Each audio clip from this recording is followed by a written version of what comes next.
In tonight's news edition, the Prime Minister stresses the government's dire need for data-based, feasible and objective studies to carry out development strategies.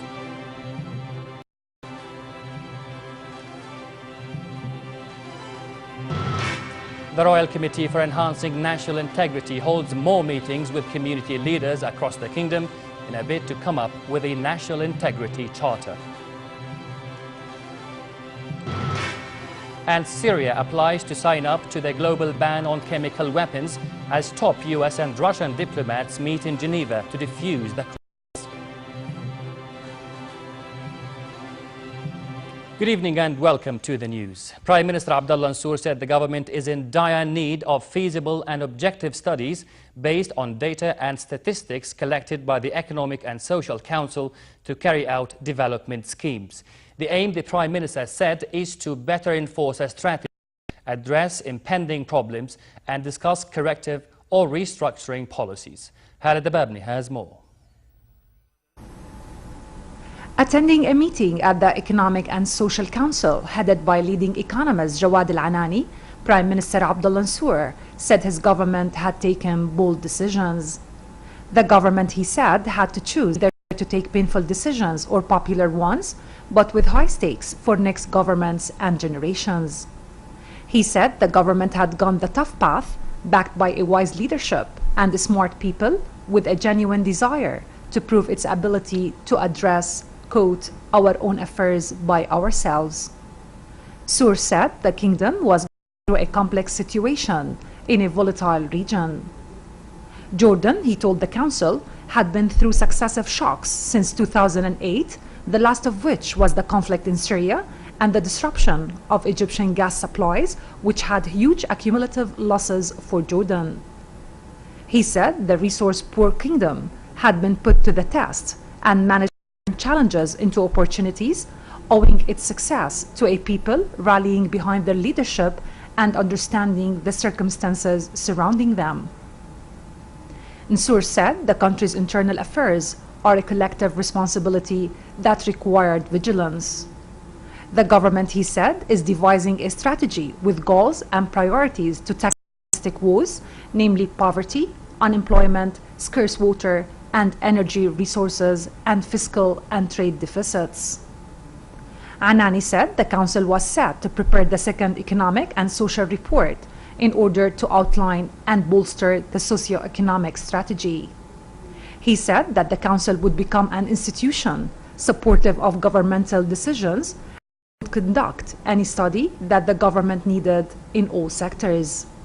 He said one study currently underway is about tax evasion that will be passed to the government. Khaled Ababni for the news at 10. The Royal Committee for Enhancing National Integrity met with local officials and community leaders at the Governorate, the seventh in a series of meetings across the country. The committee said the meetings were in response to His Majesty the King's directives to enhance dialogue and be tuned to citizens' views on a National Integrity Charter. It said previous encounters in the country's various regions had underlined the conviction that bolstering national integrity is a collective responsibility. The panel, comprising Minister of Public Sector Development Khalifa, Human Rights General Commissioner Musa Brezat, former Muslim Brotherhood Chief Abdul Majid Dhnebat and People's Democratic Party Chief Abla Abu Ilbe, said that reform is an accumulative process.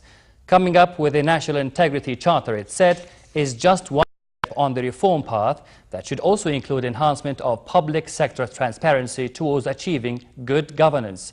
Madaba figures demanded a review of public sector administration, finding a legislative framework to govern all oversight agencies, enforcing the law, achieving social justice and combating societal violence. Syria said it will fulfill an initiative to hand over its chemical weapons only when the United States stops threatening to strike the country. The United Nations said it received a document from Syria on joining the Global Anti-Chemical Weapons Treaty, something the government of Syrian President Bashar al-Assad promised as part of a to avoid US airstrikes. However, President Barack Obama said he's focusing on domestic priorities after a tense period during which he sought congressional approval to use military force against Syria for a suspected use of chemical weapons. Khalal has an update. Russia's plan to place Syria's chemical weapons under international control is an initiative that has transformed diplomacy over a 2.5-year-old civil war. Syrian President Bashar al-Assad said Damascus will send in the next couple days documents to the United Nations and an anti-chemical arms body needed in order to join a convention that prohibits chemical weapons. ستقوم سوريا بإرسال Syria will start handing over data to an international organization about our chemical weapons store. This is the standard procedure, and we will follow it. But I want to make it clear to all that these mechanisms will not be fulfilled in a one-sided way. It doesn't mean that Syria will sign documents, fill the conditions, and that's it. It should be a two-sided process. Assad spoke as U.S. Secretary of State John Kerry was meeting in Geneva with his Russian counterpart Sergei Lavrov. The two men were set to discuss details of Moscow's proposal to remove Syria's chemical weapons stockpiles. U.S. officials said they will insist that Syria take rapid steps to show it is serious about abandoning its vast chemical arsenal, including a complete public declaration of its chemical weapons as a prelude to inspecting and neutralizing them. The hope, the officials said, is that Kerry and Lavrov can agree on a blueprint for disarmament whose main points would be adopted in a UN Security Council resolution. U.S. President Barack Obama voiced optimism that the Geneva talks will bear results. I am hopeful that the discussions that Secretary Kerry had with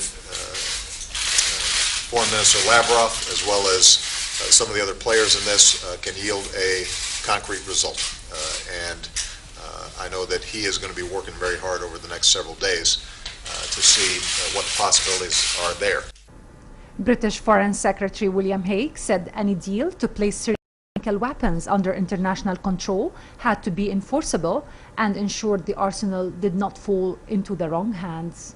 The United Kingdom will make every effort to negotiate an enforceable agreement that credibly, reliably and promptly places the regime's chemical weapon stocks under international control for destruction.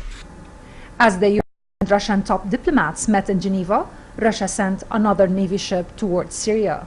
Warplanes were also seen landing and taking off at Incirlik Air Base in southern Turkey. Turkish Prime Minister Tayyip Erdogan said he was doubtful that Syrian President Bashar al-Assad would fulfill his pledge to put Syria's chemical weapons under international control and said he was buying time for new massacres. Khalal for the news at 10. And amid the ongoing diplomacy on Syria, fighting raged across the country, further worsening the plight of refugees. Refugees have been trying to find shelter inside and outside the country. They have to stay in the land or return from host countries. Muhammad Fuqaha has more on the plight of the refugees. A hospital serving rebel-held territory in the northern Syrian city of Aleppo is bombed by government warplanes. 11 civilians, including 2 doctors, were killed in the airstrike against the hospital northeast of Aleppo city. The limp body of a young child is being carried out of the hospital. Another boy lies on the floor, blood on his head and dust covering his body. The Aleppo Media Center said the emergency and radiology departments were destroyed in the attack. As little in me as on me, a phrase by Charles Dickens. But displaced and dispossessed Syrians go beyond this. Syrians at the Turkish-Syrian border said they were wary of a Russian plan to eliminate Syria's chemical weapons stock. Syrians were not hopeful of the plan. Ahmed, a refugee, says the Syrian regime should hand over everything, not only chemical weapons. He says Syria has nothing left. The same confusion and hopelessness also prevail here. Syrian refugees running out of means in Turkey are making the difficult decision of whether they should return home.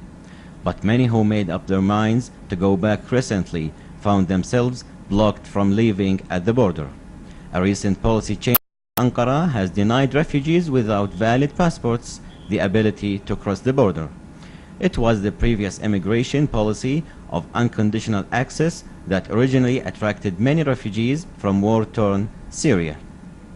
To escape the violence, Ahmed and his family fled their home in Hama, expecting things to be better in Turkey. However, over the year, they have used up all their savings and have no choice but to go back. The previous free access policy also attracted militants from other countries into Turkey, who would later cross the border into Syria and join in battles against the Assad regime. The 2.5-year conflict in Syria has spilled over into Turkey with a slew of refugees, illegal smuggling and death threats. Mohammed Al-Fuqaha for the news at 10. French President François Hollande said discussions underway to put Syria's chemical weapons under international control could succeed. But he maintained the pressure on Damascus, saying the government was responsible for their use. Hollande spoke after meeting with Palestinian President Mahmoud Abbas at the Elysee Palace. Abbas addressed the Syrian issue and called on all parties in Syria to attend the Geneva II conference to resolve the crisis. The Palestinian leader also said he hoped the negotiations between the Palestinians and Israel would be successful, welcoming Hollande's support in the peace talks.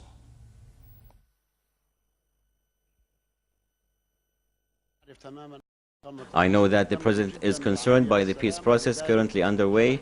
This is why I explained, clarified what the circumstances are, the reasons and causes which have led us to return to the negotiating table to conduct serious talks, and we hope for a successful resolution within the 9 months that we have been granted. Over to Iraq. 7 people, including a soldier, were killed and 12 were injured in a series of fresh attacks in the country. The latest violence took place as a funeral ceremony was held in Baghdad for worshippers killed the day before at a Shiite mosque in a coordinated car and suicide bomb attack. Mourners carried coffins and walked through northwestern Baghdad. The attack in the Iraqi capital killed at least 33 people and wounded 55. Worshippers were leaving the mosque after evening prayers when the car bomb exploded, and as onlookers rushed to help the wounded, a suicide bomber blew himself up in their midst. Iran's new government signaled a more flexible approach towards its disputed nuclear program. Tehran's new envoy to the International Atomic Energy Agency, the IAEA, Reza Najafi, said his country will cooperate with the United Nations nuclear watchdog. But Najafi repeated Iran's position that it would not give up what it sees as its right to a peaceful nuclear energy program.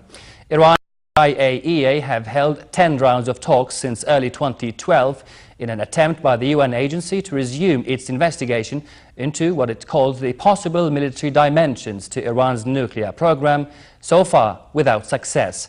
A new meeting is set for September 27th in Vienna, seen by Western diplomats as a key test of the new Iranian government's intentions. There is a strong political will on Iranian side to constructively interact with the respective partners on nuclear issue, and we hope there would be the same approach and political will on the other sides. In this context, we should not lose sight of the fact that interaction is not a one-sided road. I also stressed that we would continue to cooperate with the agency in good faith to find agreed modalities to overcome existing issues once and for all. And to end the news, here's a reminder of that day's top stories. The Prime Minister stresses the government's dire need for data-based, feasible and objective studies to carry out development strategies.